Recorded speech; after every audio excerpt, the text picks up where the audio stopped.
à toutes et à tous, bienvenue dans notre 3e édition du JT du Festival. L'aventure, entreprise comportant des difficultés, une grande part d'inconnus et parfois des aspects extraordinaires. Une définition que s'approprient à leur façon les aventuriers du festival.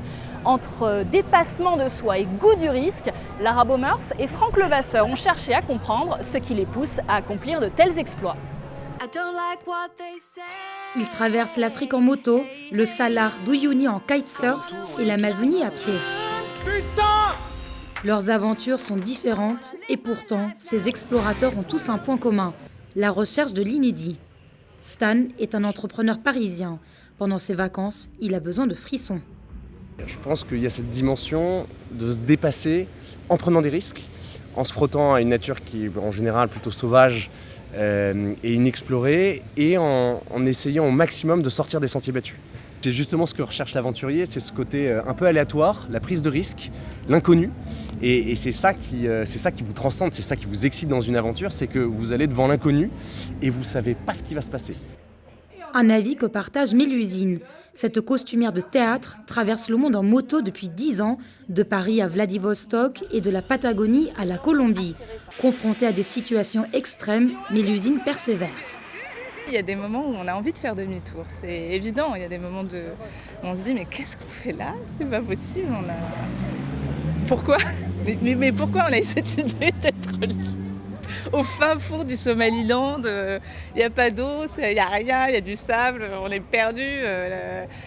Et puis tout d'un coup, il va y avoir une dame qui va arriver, qui va dire salut, tu veux un petit bout de thé? Et là on se dit oui, c'est normal qu'on est là, qu'on soit là, et ça devient une évidence.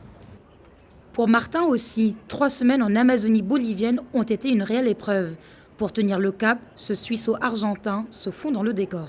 Dès qu'on rentre dans la jungle, c'est vrai qu'on commence à avoir peur, mais après quelques jours, une semaine, 2 semaines, on tangue, on profite, on est là, et je pense qu'on ressemble un peu les animaux.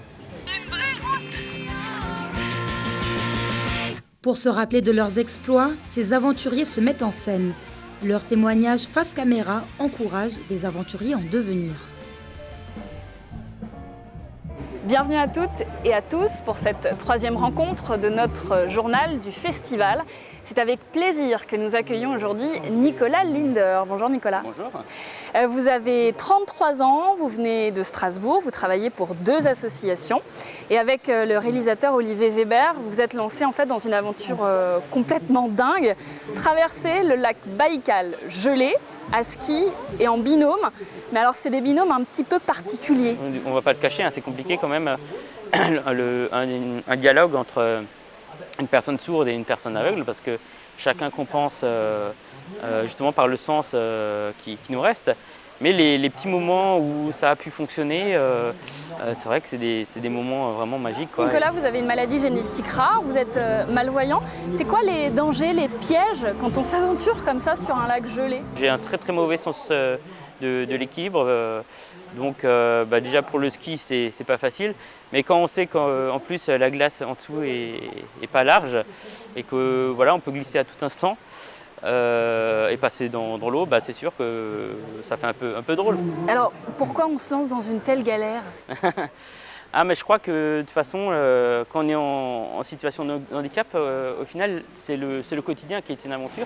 On va terminer sur peut-être vos moments les plus forts de cette aventure. Moi, les nuits, je m'empêchais de dormir parce que c'était tellement émouvant d'entendre le vent de Sibérie qui tournoie autour de la cabane, d'entendre le feu qui crépite à l'intérieur de la cabane et tout. C'est des moments vraiment magiques. J'ai qu'un rêve, c'est de revivre encore des moments dans des endroits de type un peu polaire. La glace, le froid, c'est vraiment des très beaux révélateurs des personnes. Et c'est sûr que j'y ai pris vraiment goût, quoi. Merci beaucoup Nicolas. Voilà. Le goût de l'aventure, c'est aussi ce que les spectateurs viennent chercher lors des projections et ça a l'air de marcher. Décollage réussi. C'est merveilleux, on aimerait avoir quelques années de moins pour faire comme eux. Ça donne vraiment envie de ce type de voyage. Je me suis régalée, j'en ai pris plein les yeux. Des paysages extraordinaires, des exploits humains. Je suis un petit peu admiratif parce que L'aventure, c'est pas tellement pour moi et je suis en admiration devant ces gens qui prennent le risque de l'aventure en fait. Hein. Monter les cascades comme ça, de glace, juste avec des pics et une chaussure qui accroche, c'est compliqué. Ça t'a impressionné? Ouais. Ils disaient qu'ils étaient allés au bout de leur aventure et qu'ils s'étaient prouvé à eux-mêmes ce qu'ils avaient au fond de leur trip et on le ressent bien dans les images et c'est vrai que voilà, c'est des sensations qui donnent envie aussi.